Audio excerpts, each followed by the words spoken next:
aminareo ny havana ny fahasoavana ampiadanana avy amin'ny Andriamanitra ray sy Jesosy Kristy tompo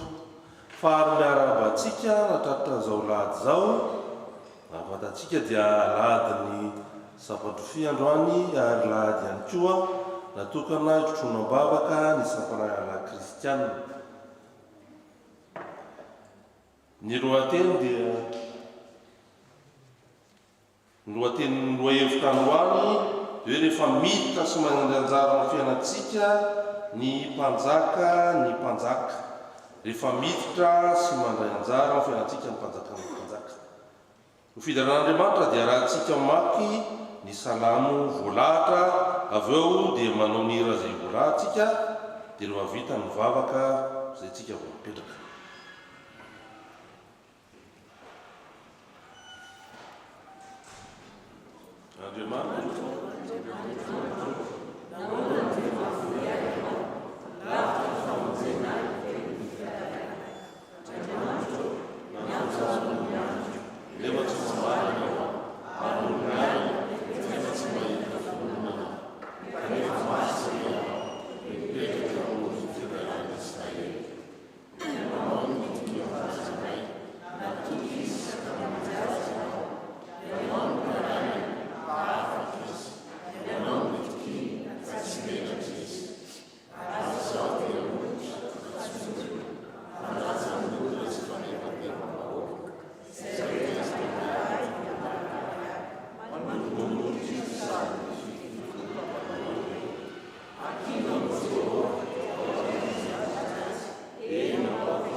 aotsika vavaka andriamanitra rainay o satranao zay fa nitaminao mpifaliana ihany sandray ny teny fiainana totonay mideranao zahay noy sorehetra nomenao anay zay tsy fantatray nefa ivelomanay isan'andro koa ata io zay amin'ny zavatrehetra ataonay fa meza ambonahatra ny anaranao masina ireryary aminaran'i Jesosy Kristy tomponay amen. Petraka ny fiangonana.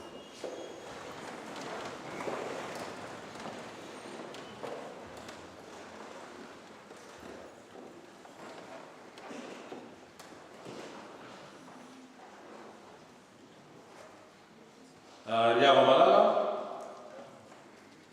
enoe mpanajana ny teny manambara ny sitrapon'Andriamanitra.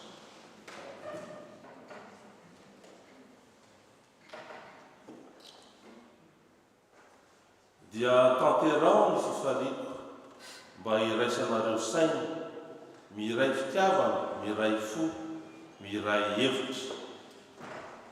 tsy manao na inona amin'ny mampiadanina na mandany tena foana fa amin'ny faletretena dia aoka samy anao ny namany ho mihoatra noho ny tenany. Riavana manona zany sitrapon'Andriamanitra zany dia mitsabo-tena antsika fa tsy natateraka zany ka aoka iaiky mifanahitantsika manatrehana ka anaraka izao vavaka izao ao am-potsika. Tompoandriamanitra eto androanao zahay manefy tena amin'ny fotorotoro tsy mendrika izahay nitsangana io manatrehanao fa noho ny famindraponao ny fitiavanao no anatonanay anao.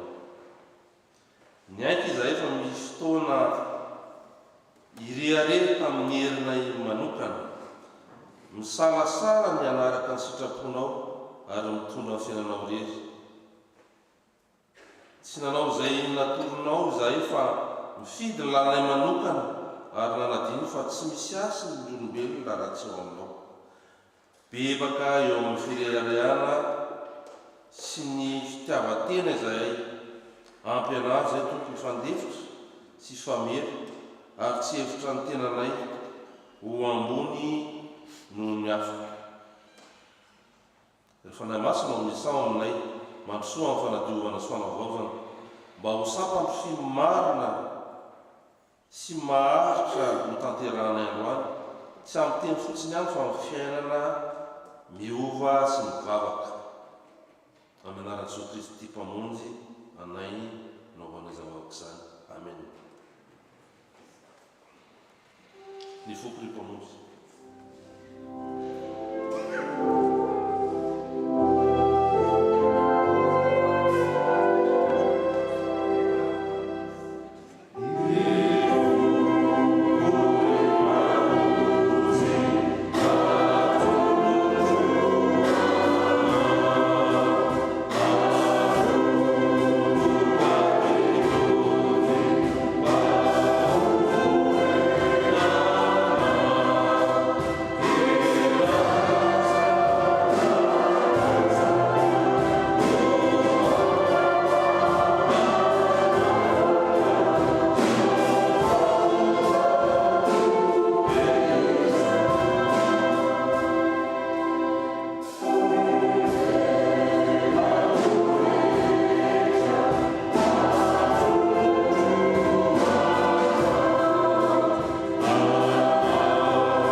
Zany rafona zany riavana dia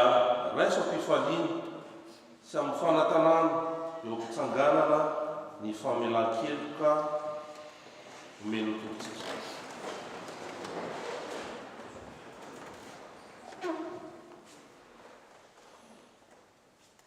Avia ny fandary isika ho Jehova, na dia taky ny jaky aza ny fahotanareo, dia fotsy taky ny oram-panahy, na dia mangatraka tahaky ny sily azy, dia ho tahaka ny volon'ondry fotsy.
Irosona amin'ny vavaka sy ny vakitely aho na dia ataontsika ny hira voalahatra ary angatahana ny fahandroso ireo tompon'anjara amin'izany.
Velompisaorana moa zay ny tompo Andriamanitra io fa ny ekenao ny havanana aminay indray ary navelanao ny erikay sy ny tsy famendrehana rehetra manolona anay. Ankehitriny ianao tompo dia tsy mamela ny erikay fotsiny fa miteny aminay koa. Efa nirainay teo ny ansoan'izany teninao zany, ny aviany tsara indrindra ary fiainana faniro fanazavana ny lalana. Raha ny teninao tompony no lazaina dia betsaka ny fahatsarana azo tenenina. Misaotra tompo raha hiteny aminay ianao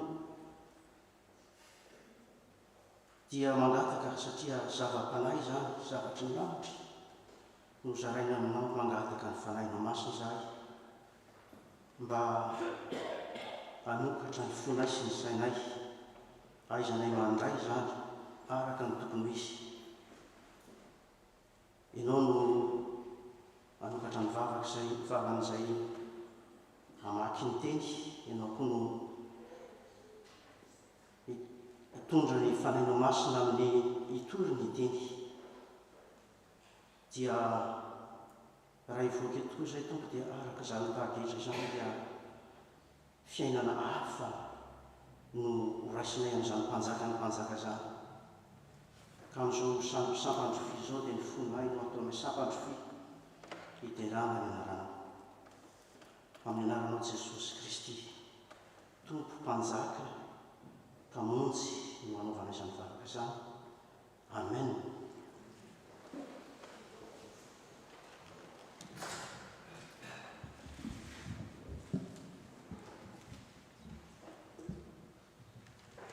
Dia hoenontsika tenin'Andriamanitra izay voasoratra amin'ny bokin'ny Isaia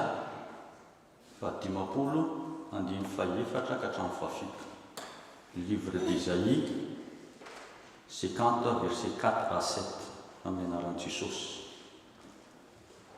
Jehovah Tompo nanome azy ny lelany efa mahay, mba ahaizako manao teny hampahatanjaka izay reraka. Hampandrenesiny isamaraina, eny hampandrenesiny ny sofiko, hihainy tahaka ny efa mahay. Jehovah Tompo nanokatra ny sofiko, ary izao tsy naditra na niemotra. Ny lamosiko natolotro ho amin'ny mpikapoka, ary ny takolako ho amin'izay manongo-baoka. Ny tavako tsy nafeniko tamin'ny henatra sy ny rora, fa Jehovah Tompo no mamonjy ahy.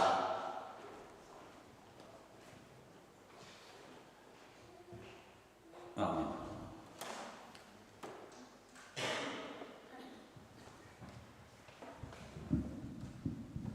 Dia mbola hotoizantsika ny famakiana ny tenin'Andriamanitra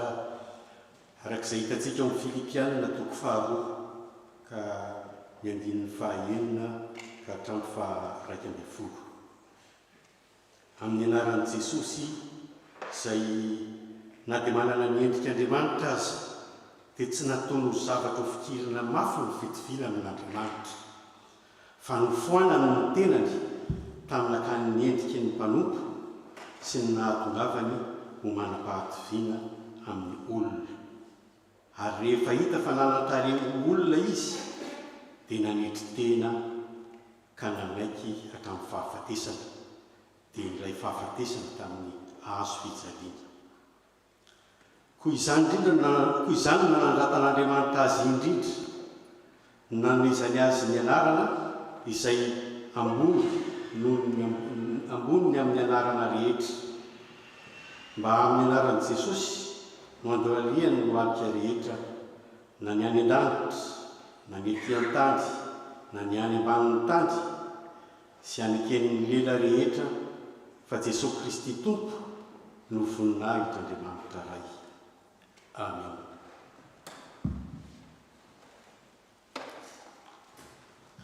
Amaranantsika ny vaky teny dia rahantsika mamaky ny filazantsara ny oka 5:20 andininy 7:20 ka hatramin'ny 20. Lioka 5:20 andininy 7:20 ka hatramin'ny 20. Rehefa hita dia rahantsika mamaky anaran'i Jesosy. Ary niteny izany izy dia nandeha ny aloha niakatra ho an'i Jerosalema, ary nanakaiky amin'ny Betifaga sy Betania teo tendrombohitra atao hoe Oliva izy, dia naniraka roalahy tamin'ny mpianatra 30 ka nanao hoe: makanesy amin'ny roa vohitra tandrifinareo iroa, ary raha voa miditra ao ianareo dia hisy zanaborika mifatotra ho hitanareo izay tsy mbola nitengenan'olona fa ao izy fa intoty ary raha misy manontany anareo hoe nahoana ny vanareo io dia izao no lazanareo misy raharaha analan'ny tompo azy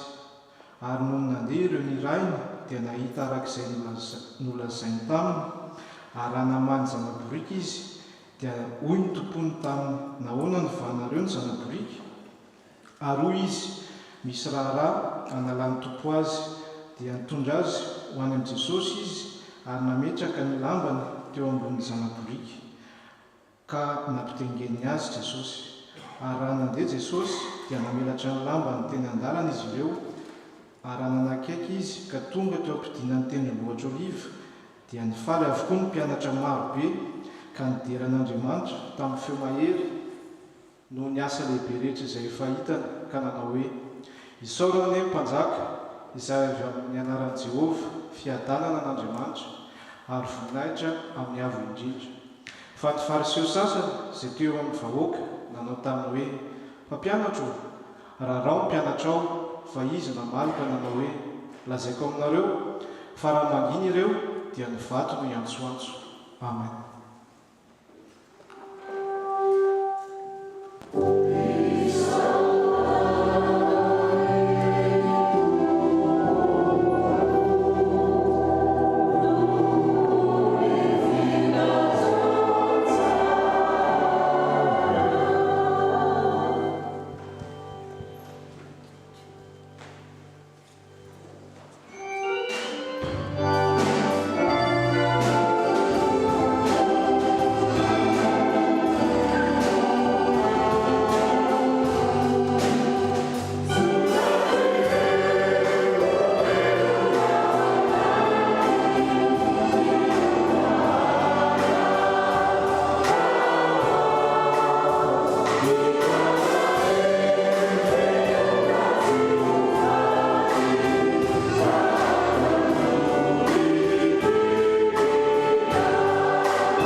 Mandrakizay araka izany iry zany ary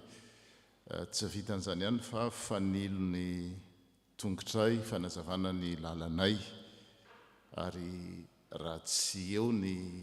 herin'ny fanahinao masina dia mijanona ho jamba izay voatapina ny masonay ary rehefa ny maso no jamba dia mihidy hatramin'ny fo ka noho izany mangataka ny fanahinao masina izay anazava ny sainay atakaranay ny tiana ho lazaina anokatra koa ny sofinay mba andre izany ary tsy andre fotsiny ihany fa mba hipaka amin'ny fankatoavana ary rehefa ao ny fankatoavana dia miova misy fiovana eo amin'ny fiainanay ary rehefa misy fiovana eo amin'ny fiainanay miova ny tontolo manodidina anay ary tanteraka ny fanjakanao izay napetraka ao narosonao tamin'ny Kristy ilay mpanompo mahatoky nefa tompo lehibe. Oui, Seigneur, ta parole est une lampe à nos pieds, une lumière sur notre sentier. Mais sans toi, sans ton Esprit Saint, nos yeux restent voilés, nos cœurs restent fermés. Par ton Esprit Saint, viens illuminer notre intelligence, ouvrir nos oreilles et disposer nos cœurs à recevoir ce que tu veux nous dire. Que cette parole de vie ne soit pas seulement entendue, mais qu'elle nous transforme, qu'elle nous dérange s'il le faut et qu'elle nous conduise plus près de toi pour que ton royaume avance. Amen. Petraka isika. Ny FPMA manontolo dia manokana ny andro anio fotoam-bavaka sy fifadikanina dia manomboka amin'ny 12 ora izany ary hiezaka isika miezaka ny mpandray anjara rehetra zany mba atateraka ny fanipoam-pivavahantsika eo amin'ny 12 latsaka eo mba ahafahantsika miroso miombona amin'ny zanak'Andriamanitra rehetra eto anivon'ny FPMA amin'izay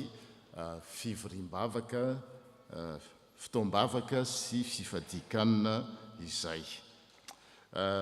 Ny lohahevitra tsotra amin'izao alahady ny sampandrofia izay ankalazantsika n'ilay mpanjaka miditra eo amin'ny fiainantsika ary koa alahady izay hitrotroana ambavaka ny sampana velona eto amin'ny fiangonantsika dia nireo lehilahy kristianina zany, ireo lehilahy, ireo mbola mpitovo, ireo raim-pianakaviana no trotroantsika ambavaka satria rehefa mijoro izy ireo dia mijoro ny fiangonana, rehefa lavo izy ireo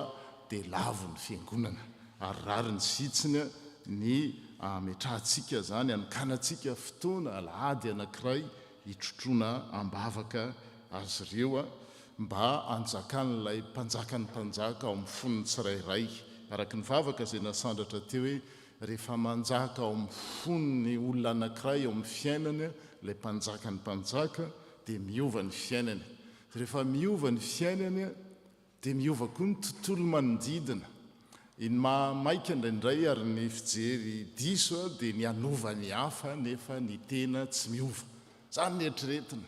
ary hita zany rehefa tonga ny fifidianana eo anivon'ny fiarahamonina misy kandida maro be satria mieritreritra dia hoe rehefa tonga eo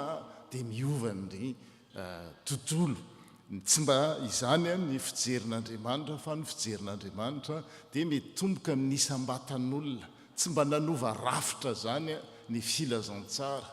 fa ny olona novany dia rehefa miova ny olona dia miova koa ny rafitra rafi-pitondrana ninina endrika izy io ary ny vaky teny an'io dia manamafy izany tsongaina tsotra ny anankiray amin'ireo zany dia ny amin'ny filazantsara izay voalahatra ho antsika anio misy mpianatra roalahy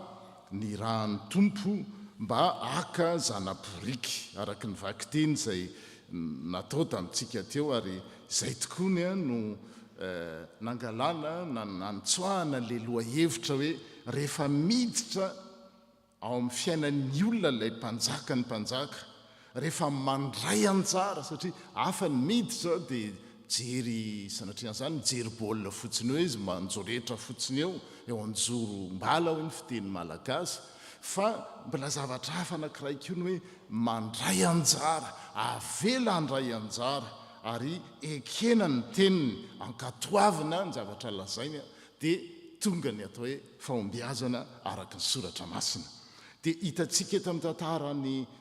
ty filazantsara ity zany misy roalahy no irahan'ny tompo andeha ho any amin'ny vohitra anankiray araka ny vaky teny teo hoe mandehana makanesa amin'ny vohitra tandrifinareo roa ary raha vao miditra ao ianareo dia isy zanabiriky mifatotra ho hitanareo. Eto aloha zany dia mampiseho fa ity maniraka ity dia noekeny izy roalahy ho mpanjaka mahafantatra ny zavatra rehetra ary ny zavatra lazainy dia izao tsy misy tomika ry vohitry tsy ohatran'le fiteny malagasy eo ambadika ry bongary ry vohitry mandehana fa misy zanaboriky mifatotra ao ary le zanabriky mifatotra ao a dia mbola tsy nitengenin'olona mampiseho zany fa mpanjaka mahalala ny zavatra rehetra izy mahafantatra ny zavatra rehetra izy eo ambony ny zavatra rehetra izy saingy azony atao tsara mihitsy a no nanao ny ho asy io izy tenany rery zay teneniko amin'ny fampianarana amin'ireo tanorantsika hoe Dieu seul se suffit à lui-même, il a besoin de nous pour travailler. Dia eto hita mihitsy zany fantany tsara hoe misy zanabrika ao a mbola tsy nitengeniny olona tanora ao ambadiky rivohitra ry, c'est vraiment avec précision tena hoe tsy misy tomika. Dia reto mpianatra reto indrindra raha mivanim-potoana iainantsika amin'izao atsoina hoe cartésien, tsy manao zavatra raha tsy efa fantatra daholo mipetrapetraka ny rehetrarehetra. Hitantsika zany rehefa ho atson'ny tompo sika hoe ianao ve afaka mandray anjara ao amin'ny asan'ny fiangonana, maro ny asa any-pona na diakona io na mpiandro io na loolo io na any amin'ny commission isan-karazany reny. Dia zavatra miseho dia hoe sode dia ahoana n'izao dia ahoana ny asa dia ahoana ny vady dia ahoana ny zanaka fantatsika tsara zany mahay lavitra no za ianareo. Fa reto mpianatra reto a ny raha n'ilay mpanjaka dia nanaiky izy avy hatrany ary nandeha. Ny fomba fanaon'Andriamanitra koa ary betsaka ny fiangonana manao an'izany dia tsy mba maniraka olo-tokana fa anankiroa avy hatrany. Zany hoe tian'ko zany le fanekeny io a iombonana. Zany hoe tsy olona ray fa araka ny tenin'ny soratra masina hoe tsara ny roa noho ny ray fa raha misy lavo misy mpanarina. Dia ny tompo maniraka foana satria izay koa no endriny izy Andriamanitra koa raha olona telo zay iray zany hoe mifaniraka izy a nefa miara miombonasa. Dia rehefa ankatoavana zay tenin'ilay mpanjaka ny mpanjaka izay dia hitantsika fa misy vokany ho an'le olona voalohany indrindra ho an'izy mirahalahy zay izy ireo afaka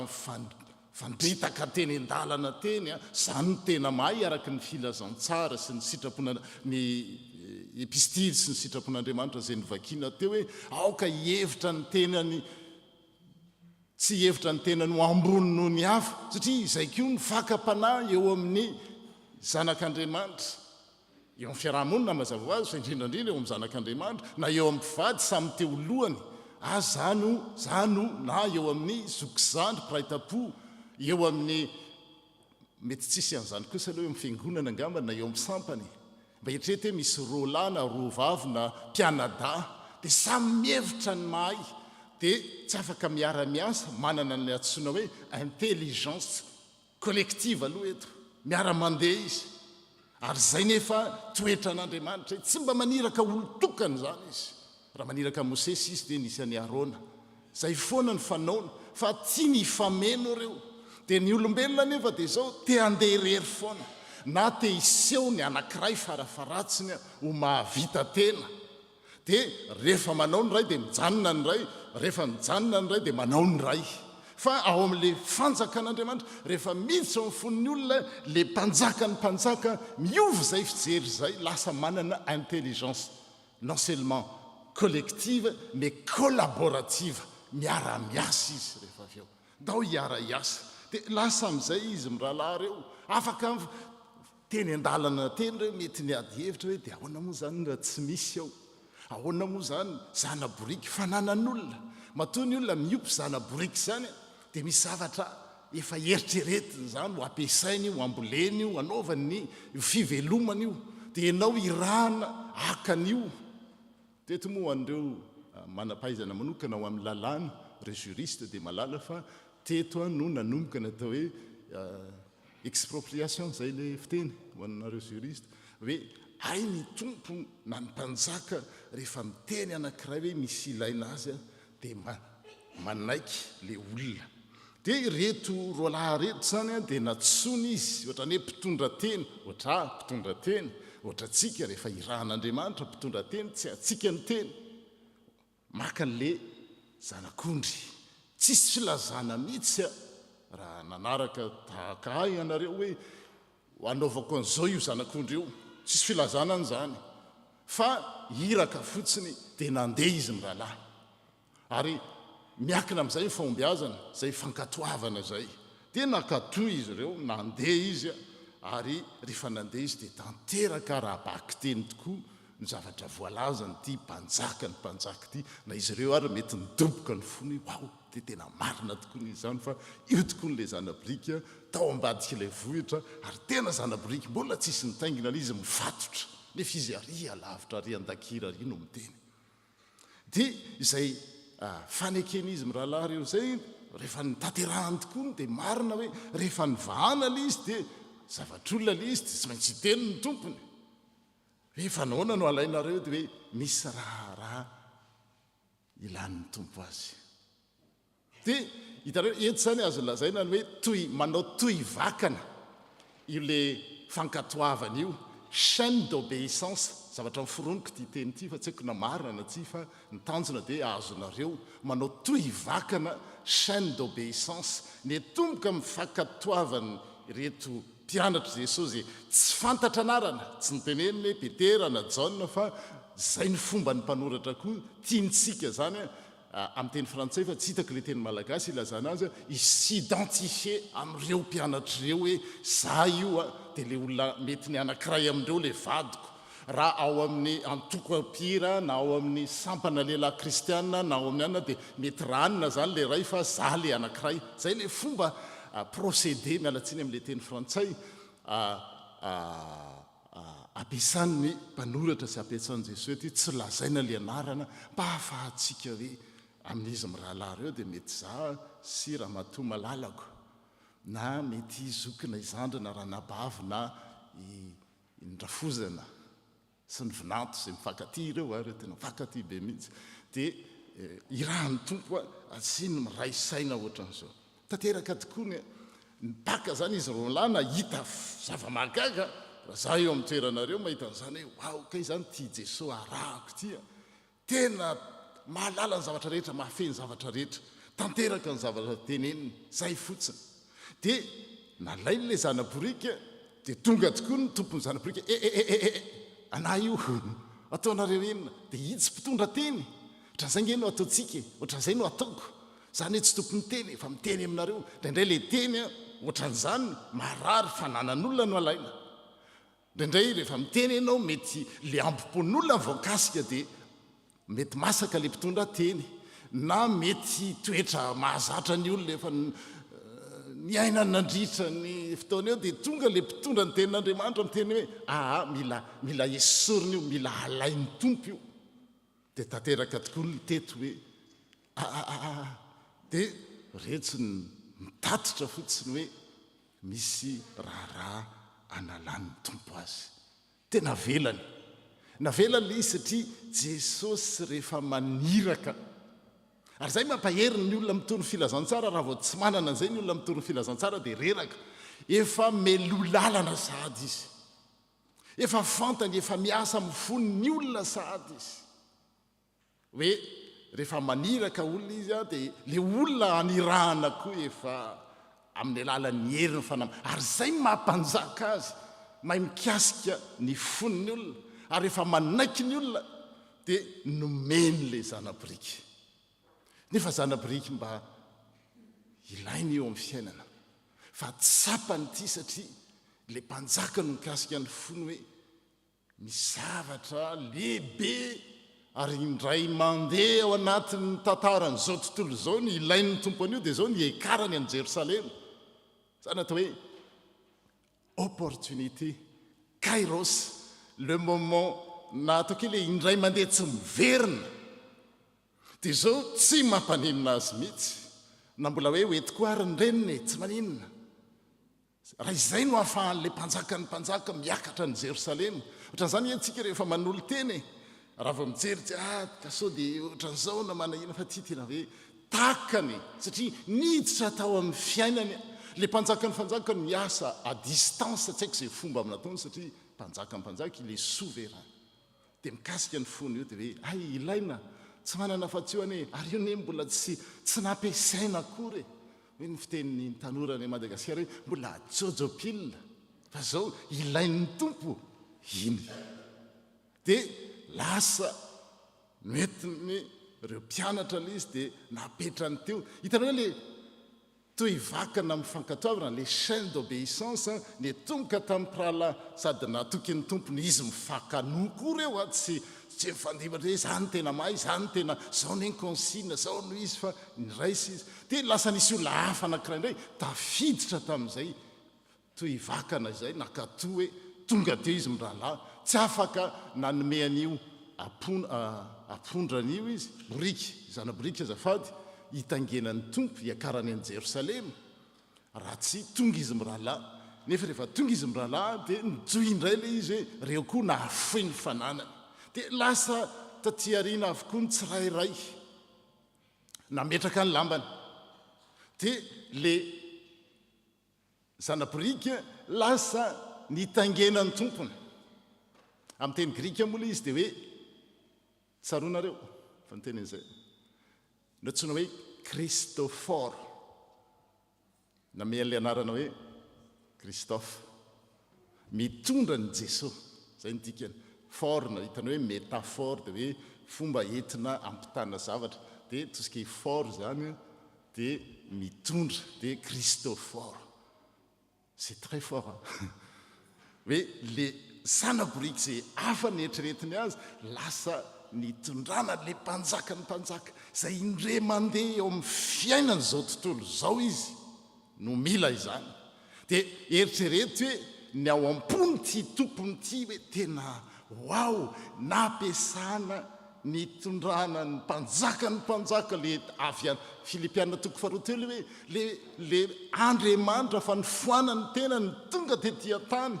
dia ny borikiny no nampiasaina nitondranany zany rehefa raisina ohatran'izay le fanomezana sy le asan'Andriamanitra amintsika dia tsika tena hoe fa mba iza moa zany no ny zana borikiko no nitangena n'ilay Andriamanitra zao rehetra zao tonga tetỳ tany ahafahany miakatra ny Jerosalema dia fahasoavana ho an'le olona le izy fa tsy perte raha va le fijery amin'ny maha-olombelona raison cartésienne ozytsika dia tena hoe ay io zao tokony nanaovana tary tokony nambolena vary izao tokony nanao ohatran'izao dia zao raté l'essentiel dia impiritsika riavana rehefa tonga amin'ny fiainantsika Andriamanitra hoe misy ilain'ny tompo tsy haiko le izy mety androany zao mety rapitso hafa na mety ny tenantsika dia tena hoe on rate l'essentiel satria mijerina lombelona nampiasantsika dia amin'izao alady ny hitondranam-bavaka ny sampana lehilahy kristianina zay velo eto amin'ny fiangonana eto dia zao hoe ny sampana koa dia ilain'ny tompo hitondrana n'ilay mpanjakany mpanjaka anjakan'ilay mpanjakany mpanjaka ahafahan'ireo zay mivelona ao zany mianatra n'izany hoe fankatoavana ny tenin'ilay mpanjaka zay indraindray tsy azo retony hoe tsy nahalala tany am-piandohana hoe tena ho tanteraka anie zao hoe fa izay no fankatoavana mandihana nefa misy danger zany raha mba toroahan'ny olona vaty moa na hanaovan'ny fitsaram-bahoaka satria hoe tratram-body io tena hoe tratram-body borika azonareo le izy fa sampany hoe zany mpanjaka zany amboniny no ny zavatra rehetra zay mantsy nydikany hoe mpanjaka izy no manjaka misy zavatra ety izy eo amboniny misy zavatra ety izy eo amboniny zay no tokony atakaratsika hoe rehefa mpanjaka eo amin'ny fiainantsika ny tompo dia zao ninoninona eritreretiko ambony dia izy eo amboniny zay dia natahotra io dia fatany fa mpanjaka ny maniraka azy miova mihitsy zany ny fijeritsika rehefa izay no miditra amin'ny fiainantsika sy mandray anjara eo amin'ny fiainantsika dia andramany tatsika hoe tena aika ty tenin'Andriamanitra ity rehefa iainana dia manova ary mitondra fiovana eo manodidina satria ny fotoanantsika an'io voafetra ihany dia efa anomboka hidina ny fiaramanidina amaraparana n'le tenin'Andriamanitra fa raiso izay teny zay hoe io mpanjaka ny mpanjaka io maefa ny zavatra rehetra malala ny zavatra rehetra manerana ny zavatra rehetra trohatra tsy hita pesipesena ny alebiazany fa zao ary teneniko amin'ireo mpianatra katekumena foana izy mahagaga dia zao mandondona izy mandondona izy nefa azony atao tsara no miditra eo amin'ny fiainantsika ankeriny amkery ary efa nanao an'izany izy vaky teny amin'ny heriny ngambany raha tsy diso mbola tsy nijery tsara dia zao raha nihiditra any ireo mpianatra ireo midy atobolatovo tena vero efa matahotra dia iny Jesosy niditra teo afovoany zany hoe azony atao tsara ny tonga dia miditra eo amin'ny fiainanao fa tsy izay mihitsy ny diny fa tiany sika ankatoh anokatra hoe indro a mandondona eo ambaravarana ka izay mihain'ny fiako ka manokatra izany dia hiditra ao aminy ary hiara isakafo aminy dietriretina izany hoe miara misakafo amin'ilay mpanjaka ny mpanjaka tompony tompo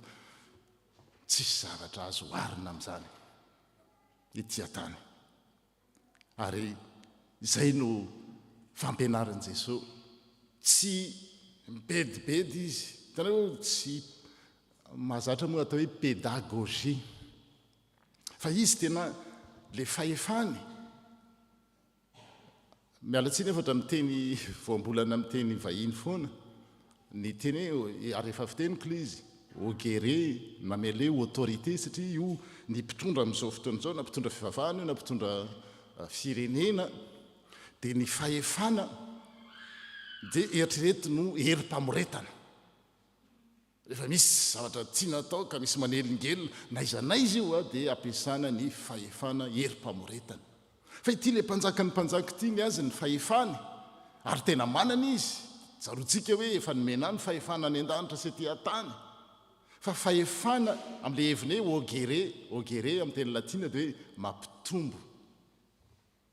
dia reto mpianatra reto mitombo izy satria nahita ny herin'Andriamanitra nahita izy hoe marina ny tenin' Jesosy mampitombo anie zany misy olona miteny hoe zao nefa ianao tena hoe ahoana ary zany dia hitanao tena hoe amin'ny manaraka zany dia zao atoky an'iny olona iny foana misy olona indray miteny diso teny mazava ho azy hoe za tsy hino an'iny intsony satria raha tsy hoe misy fifonana angana ohatr' zany dia reto vehivavy reto koa le tompony tsy vehivavy tsy fantatra moa vehivavy ny tompon'le zanaporiky fa mitombo koa izy faly izy hoe ny fananany nahafahan'ilay mpanjaka ny mpanjaka mitombo dia ny teny te hoe izay no fitentsika moa hoe pédagogie nefa ny pédagogie ho an'ny ankizy fa ny an' Jesosy eto ny fampianarany dia andragogie ho an'ny lehibe tsy mi-infantiliser fa manome andraikitra nreto mpianany ndanonareo mandeha meko andraikitra nareo manome asa sady mampianatra hiara-iasa io ne ny tena zavatra sarotra miasa mantsy dia vonina za matanjaka za mahay za vita fiofanana taristetsi dia misy anankiray keo ohatr'izay za mahay za vita fiofanana taty za manana taleta izy reo miaraka tsy vitan'olombelona raha vo tsy eo miheri ny fanahy masina dia reo olona reo ifanentsika ifanaratsy samy eritreritra ho dadany avokoa any ny asan'ny fanahy masina ihany ny mampiray ny olona lasa mifanohy izy le mpanjaka ny mpanjaka miditra ao amin'ny fiainany ihany ny mahatonga azy ny teny hoe ndao hiara-iasa zay vao tanteraka le atao hoe intelligence collaborative tsy hainy olona io dia zay no vaovao mahafaly zany amin'izao teny voalahatra ao antsika izao hoe ny anizy mirahalahy reto efa vita ny an'le tompon'le zanabrika efa vita izao tena mino anoandreo faly ery hoe ny brikoko zareo no nydangena n'le mpanjaka ny mpanjaka le nanorona an'izao rehetra zao avy amin'ny tsy misy iny dia zao azony natao no ny teny hoe misy briky raha le zanabrikoko noentiny fierteny izany re olona ary mila mijery ny fiainantsika ohatr' izany tsika raha vao tsy zay dia le perte foana mantsy dia lasany ray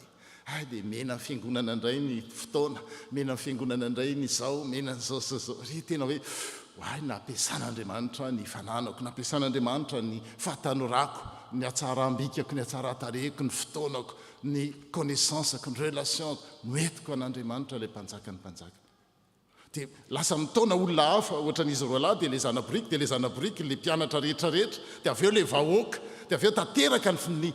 faminaniana any amin'ny Zakaria 5 satria anarivo ny taona tany aloha tany efa naminany Zakaria hoe ho avy le mpanjaka ny mpanjaka hitaingina zanaborika tanteraka satria nahoana misy le toivakany fankatoavana chaîne d'obéissance dia izay tsika fiangonana samy makatoa amin'ny tandrify azy ary mifakatoa mifanoho tsisy mieritreritra hoe zany tena mahay rehefa tsy za dia tsy azo atao io na tsy mety io fa ohatra nreto mpianatra reto ohatra nyty tompony zanaborika ity ohatra nireo vahoaka rehetrareo miara-niompy feo lasa nankalaza hoe hosana ahoana le filaza azy teo fa araka ny dika tenin'ny Matthieu sy ny hafa izy ireo dia tsy mitovy fa ny heviny dia tena mitovy ihany hoe ahoana moa le izy hosana ho amin'ny ay ho avy amin'ny anaran'ny tompo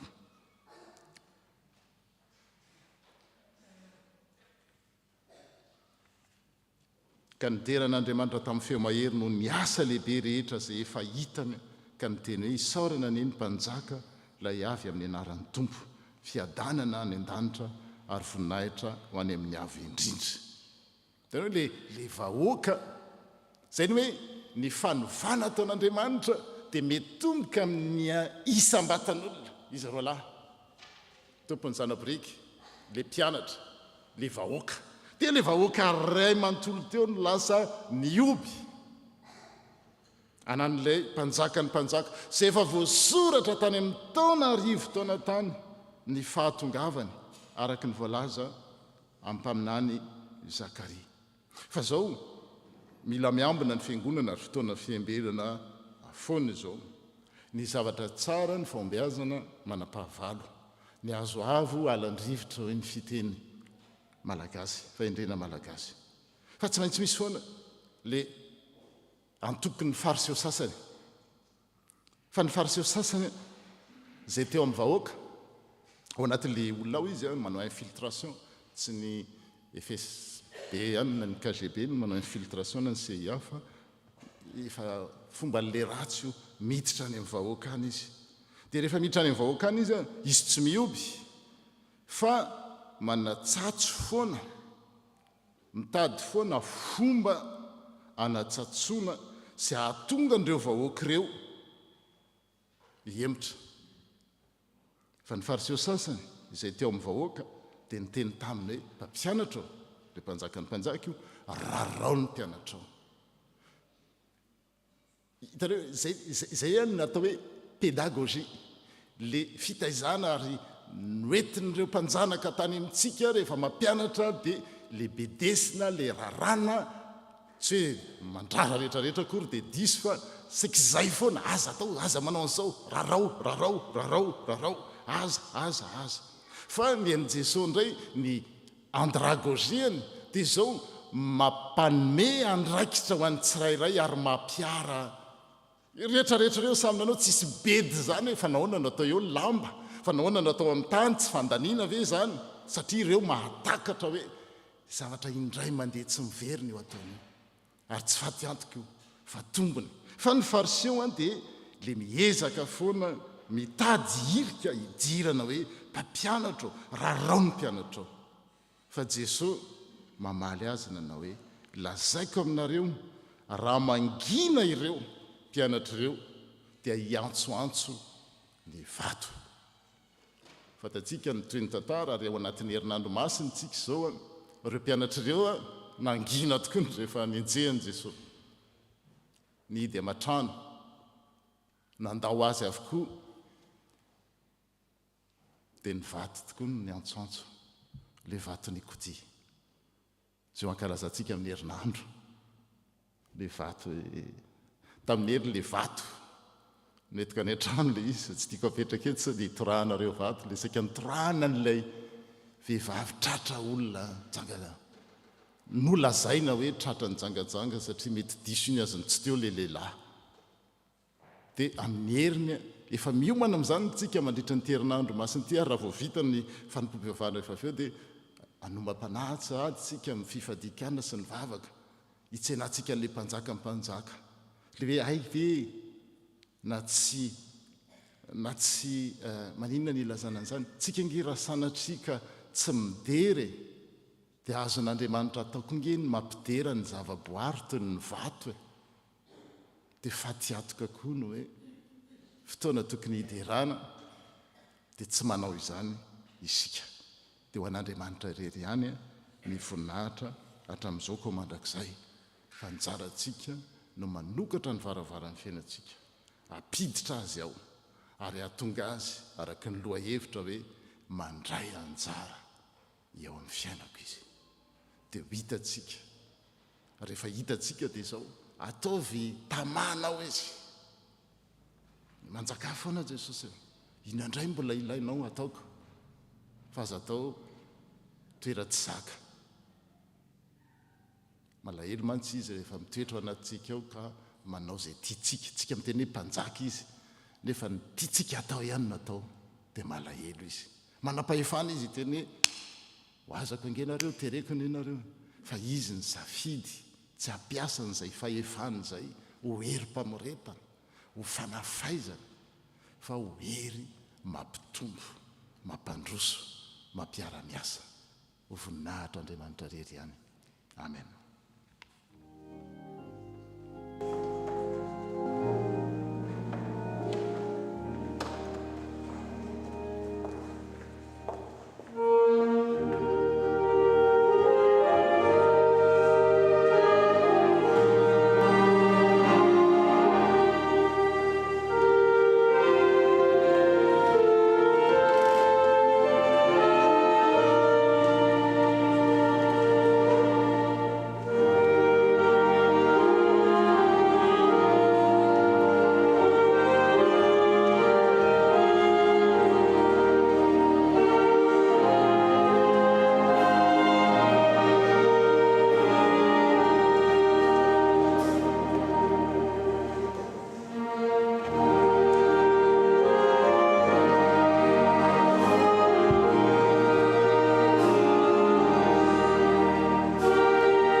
Zao dia anjaran'ny amafia no mandray anjara avy eo arahantsika amin'ny fanakemponona ary mila miomana sady ny mpilazarara sy ny vavakatrano.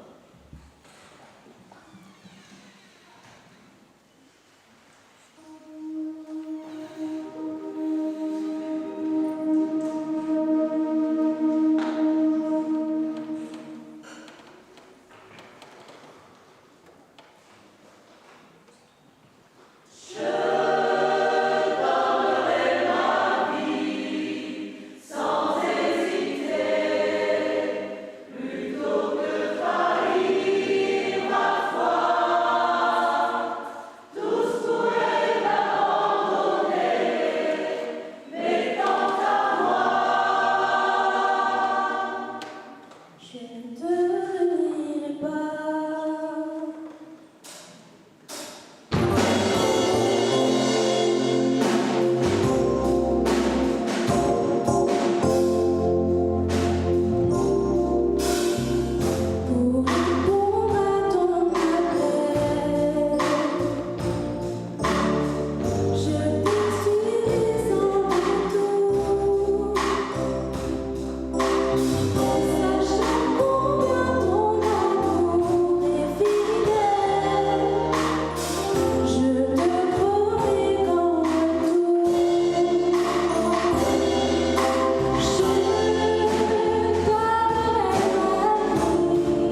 izany raha fiderana sy fanolotana izany koa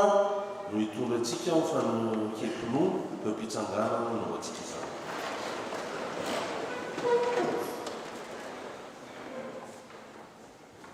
Mino an'Andriamanitra manaritra sy ny tany ary manenja Jesosy Kristy zanalay tokony atentsika izay torotorona tamin'ny fanahy masina nateraka Maria Virginy nijara no nampaka Ponto Pilato nombona tamin'ny Asinjali maty ka naleva niedina amin'ny fiainatsika nitsangana tamin'ny maty amin'ny andro fahatelo nirakatra ho any an-danitra mipetraka ankavanan'Andriamanitra raitsotoa avy any avy tsara ny velona sy ny maty mino ny fanahy masina ny fiangonana masina manerana izao tontolo izao ny fiangonana ny olona masina ny famelan-kely ny tsakana ny tena ny maty ary ny fiainana mandrakizay. Amen. Petraka amin'ny fiangonana. Sao dia filazandrarary no manambavaka hatramo.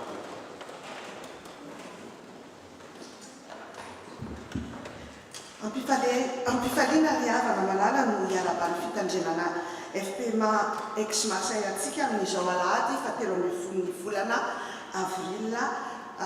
alahady natokana ho an'ny sampana SLK hitondrany mavakin'izy ireo ary alahady ny sampany Rofiko alahady koa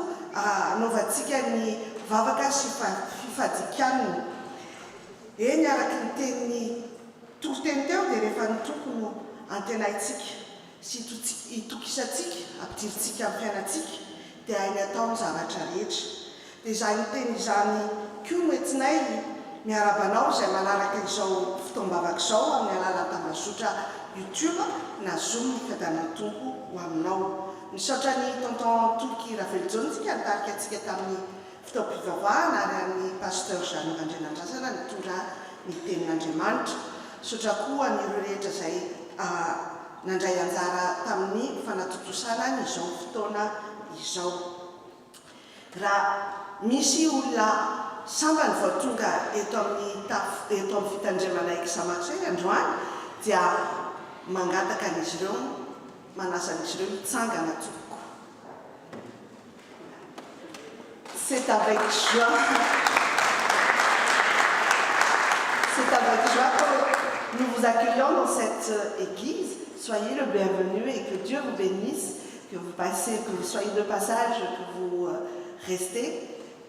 Sachez que vous avez toujours une place ici à l'église. N'hésitez pas, il y a beaucoup de jeunes, il y a beaucoup de sections à laquelle vous pourrez vous inscrire. Et si vous voulez bien, l'équipe accueil se rapprochera de vous pour prendre vos coordonnées. Merci beaucoup. Vous pouvez vous asseoir. Dia toy izao ny fandaharam-potoanantsika amin'ny an'ity herinandro ity. Androany amin'ny 12 manomboka amin'ny 12 ny fifadikana sy vavaka atao amin'ny FPMA Ray Manontolo. Amin'ny herinandro kosa dia ny herinandro masina dia amin'ny fitora sasany fotoana mbavaka izay ataontsika eto ny alatsinainy hatramin'ny zoma. Afa misy sampana tsiray avy mandray amin'ireo andro ireo ny latsinainy sampana fifoazana sy ny SVK, ny atalata, ny sekoly alahady sy ny tily ary ny sekolady sy ny tily ary ny tanora. Dia ny laharby ny SLK sy ny sampana zavamaneno, ny alakamisy masina ny fiangonana Ray Manontolo, ny zoma masina dia ny choral misy rindrakira amin'izany. Azadino ny manasa ny havana matsakaiza rehetrarehetra amin'ireo fotoana rehetrareo ary manisy indro kely fotsiny remarque kely ny zoma dia fotoana ho an'ny amafy ka manasa antsika rehetrarehetra ho avy anotrina n'izy ireo. Ny lahady izao kosa dia ny culta ny Pasika dia manomboka amin'ny folora. Misy fandraisana mizaly amin'ny folora satria fotoan-dehibe aoka antsika atsiaro amin'ny folora fa tsy amin'ny folora sasany amin'ny folora. Ny alatsinainy kosa dia fitsangatsangana fiangonana izay tanterantsika any Val-de-l'Arc manomboka amin'ny 1 volora ny fiangonana no miantoka ny desera amin'izany. Ny fahefatry ny volana Mai kosa dia isy fandraisany. Raha eto izy dia mangataka ny Ravelitsonina Sarika mahitsangana tompoko. Dia amin'ny fifaliana no andraisantsika anazy ho mpandray amin'ny lokapa afaka mitehantsika ho anazy. Ka dia hitondra mambavaka azy amin'izany fanoloran-tena izany. Dia matsiaro anazy amin'izay andro izay tsika ary tsy ho aveneto fa raha misy zany tsy misy ohatrany hoe araky le teny pasteur, s'il y a quelqu'un qui s'y oppose, vous le pourrez vous rapprocher du pasteur. Merci beaucoup, merci Sarik. Amin'ny fahafolon'ny volana kosa volana Mai dia isy nietsika ny sampana valo. Izany dia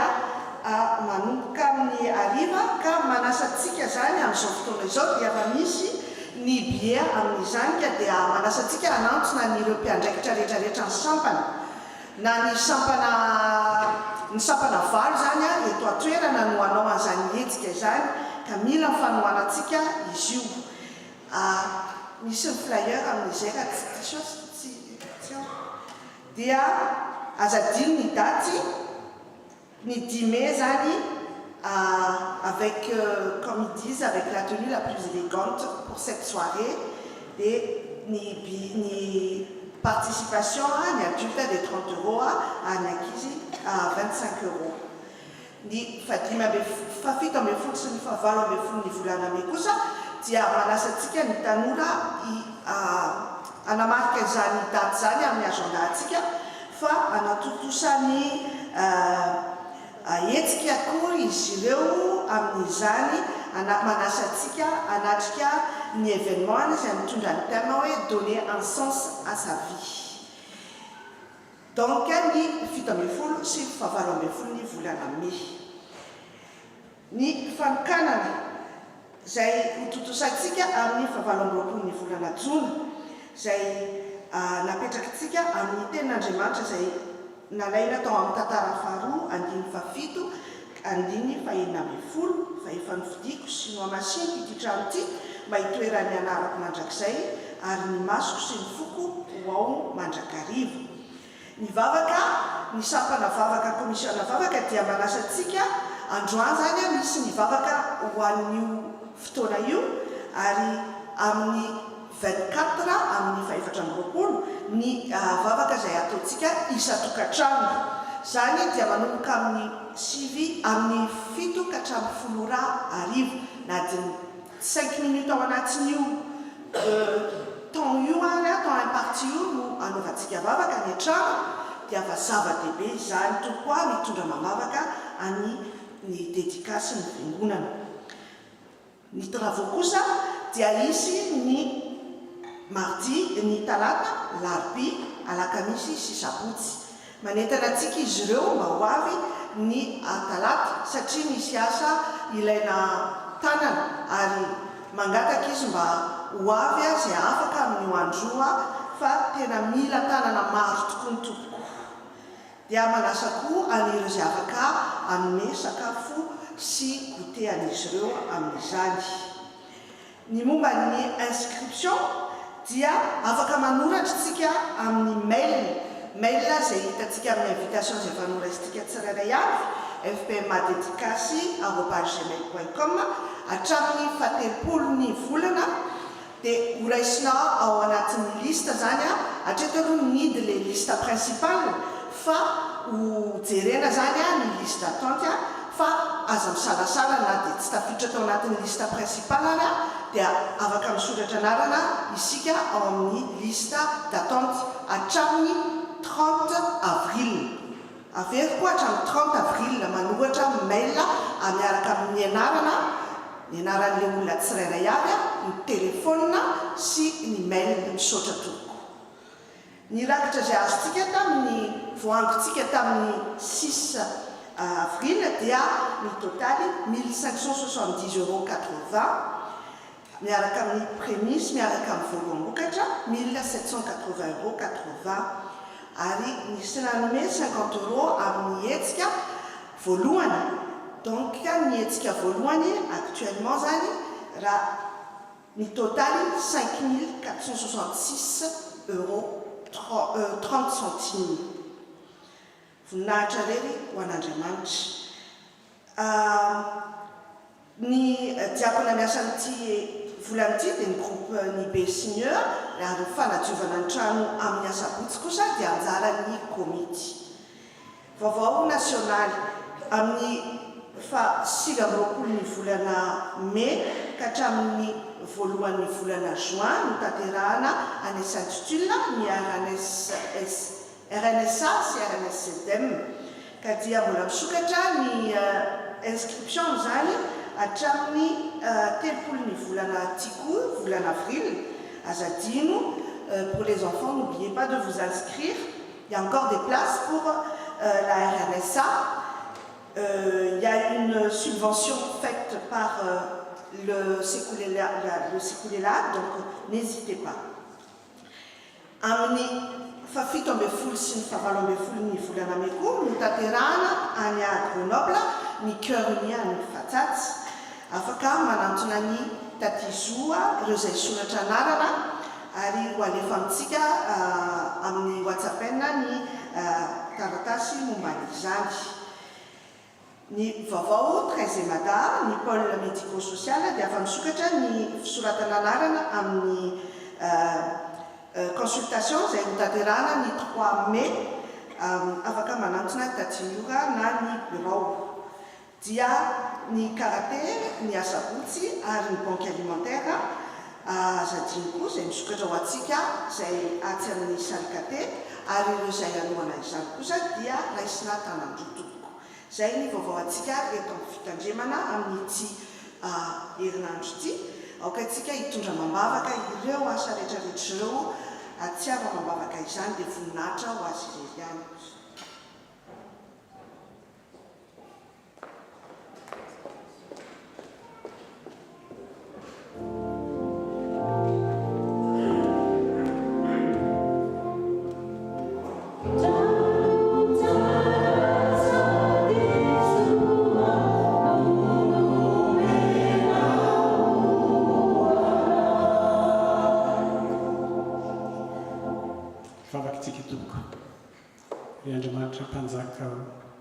Sotra sy niteranao zay no ny amin'ny trano tsara so zay nomenao anay ity. Efa novidinao ity ary efa nao masininao ametranao ny anaranao matrak'izay. Ary mbola eto ihany koa no hitsinjovanao ny fonao, ny masonao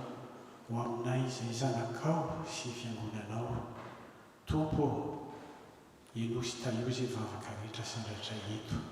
Ary arak'izany dia mangataka aminao izay apetraka manokana aminao ny fotoana fanokanana amin'ny 20 volana jona ho avy izao dia aoka mbo voninahitrao irery ihany.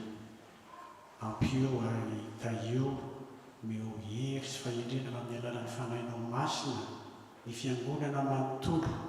izay tarihan'ny komity, ny birao, ny komisiona maro isan-karazany mba handavorariana izany fotoana lehibe izany. Ady mitalao sy mangataka aminao zay tompo mba omenao ny andro tsara satria maro ireo hetsika izay atao eny ivelan'ny trano ny fotoana io toy ny fandraisana ireo olona eo amin'ny fitondrana, ireo olona manerana ho avy manerana la France ho avy amin'ny voninahitra anao. Apetraka feno am-pelantananao izany vavaka izany ary dia misaotrana koa zay no amin'ny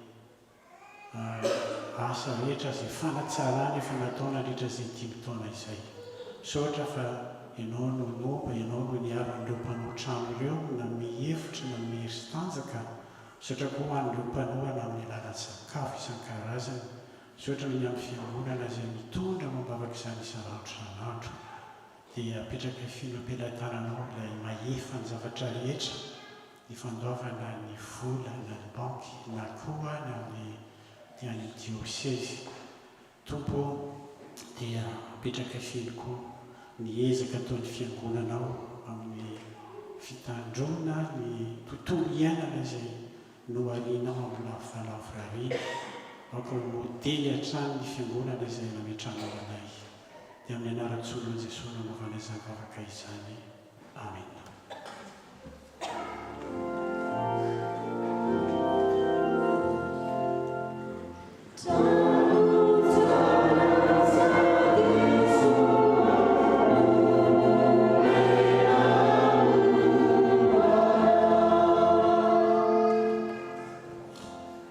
mandeha dia mandeha ny fotoana tompoko ka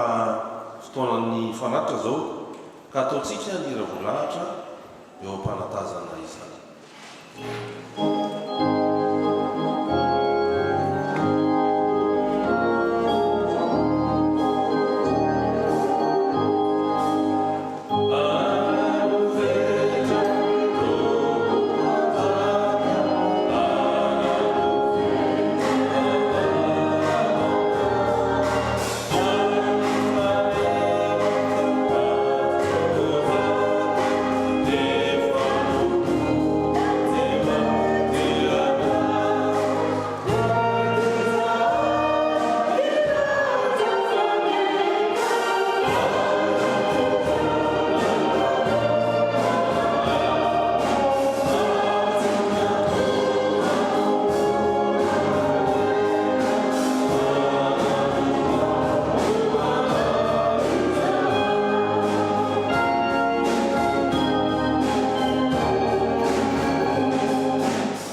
je nous invite à la prière. Dieu notre Père, nous te rendons grâce encore pour cette semaine, cette nouvelle semaine que tu nous donnes encore. Merci parce que, en ce jour, tu nous as rappelé que tu es le roi des rois, que tu veux frapper à la porte de nos cœurs et entrer et prendre part véritablement dans notre vie. Oui, Seigneur, nous te demandons de nous donner un cœur qui soit vraiment disposé en tout temps à te recevoir et afin que nous puissions agir pour accomplir tes bonnes œuvres, pour que nous puissions agir à notre échelle, mais également collectivement, comme tu le souhaites, Seigneur, afin de pouvoir avancer, nous tous ensemble, en attendant ton retour glorieux. Seigneur, nous portons en prière cette section des hommes, cette section SLK. Oui, Seigneur, que chacun des hommes que tu envoies, que tu fasses de chacun d'eux des pères responsables, des modèles dans leur famille, pour leurs épouses, pour leurs enfants, au sein de la société, au sein de leur vie personnelle, professionnelle, au sein de l'Église. Seigneur, tu connais les œuvres et les missions de cette section SLK que nous remettons entre tes mains. Seigneur, nous avons également une pensée pour toutes les personnes malades, pour toutes les personnes démunies, pour toutes celles et ceux qui sont dans le deuil. Guéris-les, apporte-leur le réconfort, apporte-leur l'assurance de t'avoir pleinement dans leur vie, apporte-leur cette joie, afin qu'ils aient un cœur qui soit véritablement renouvelé par ta présence, Roi des rois. Seigneur, c'est à toi qu'appartient le monde et tout ce qu'il contient. Donne-nous un cœur confiant en ton accompagnement. Seigneur, tu dis que la moisson est grande, mais qu'il y a peu d'ouvriers pour la rassembler. Alors nous te demandons de nous accorder des pasteurs selon ton Église. Oui, Seigneur, afin que ton royaume puisse avancer. Seigneur, nous avons tant de choses dans nos cœurs, nous avons tant de pensées que nous souhaiterions te partager. Sonde-nous, Seigneur. Nous terminons cette prière par la prière excellente en langue malagasy, celle que tu nous as enseignée.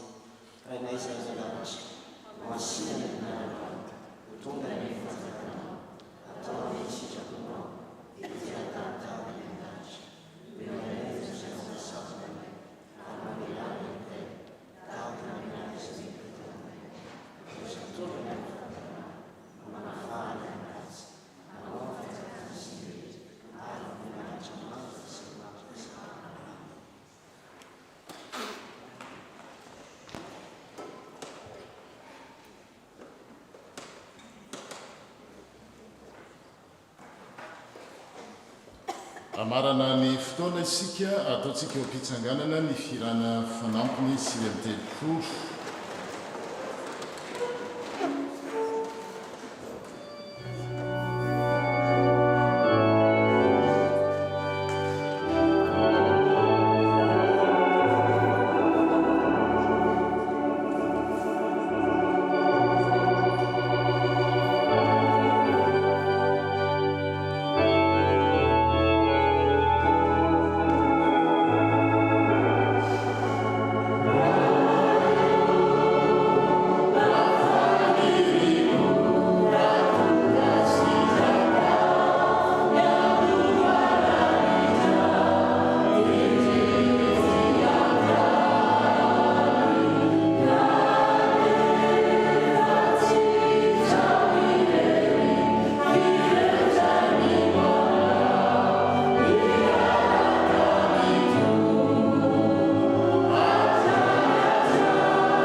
raiso any tsodrano tononona amin'ny anaran'ny tompo fiadanana ny ho andralahy sy anabavy ary fitiavana mba mifinoana avy amin'andriamanitra ray sy jesosy kristy tompo ny fahasoavana ny ho amin'izay rehetra tiany jesosy kristy tompontsika amin'ny fitiavana tsy mety levona tsy mety lefy que la paix, l'amour et la foi vous soient donnés de la part de Dieu le Père et du Seigneur Jésus-Christ. Que la grâce soit avec tous ceux qui aiment notre Seigneur d'un amour inaltérable. Amen.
ray zanaka fanahy masina zatra amin'ny taloha-indrindra ka mandrakizay amen mandehana amin'ny fiadanana ka manontony tompo